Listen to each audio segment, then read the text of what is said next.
Okay, yung relative cost. So, yung relative cost, yun ang nagde-determine kung mas mura bang gumamit ng robot kaysa dun sa human labor. So, ang pinakaunang kinukuha dito is yung substitution coefficient.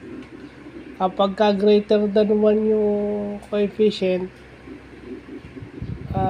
mas economically okay ang robot. Pero pag less than 1 yung coefficient, human labor is cheaper. So, yun yung nakalagay. So, ang formula ng substitution coefficient is cost efficiency of robots over cost efficiency of human labor. So, yun yun. Yun yung unang-una. And then, yung pangalawa, yung relative production cost. Gaano yung cost ng pagpoproduce ng isang unit ng product using a robot compared to human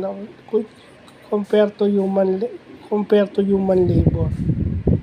So yung ratio nun, ipa-factor dun yung labor wage rate, tapos yung robot mismo, yung factor ng robot, at saka yung elasticity of substitution.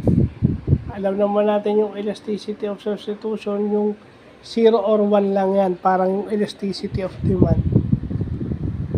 Kung hanggang saan yung pwedeng i-substitute ng robot sa human labor. So, basically, yun lang yun. Huwag na nating pahirapan.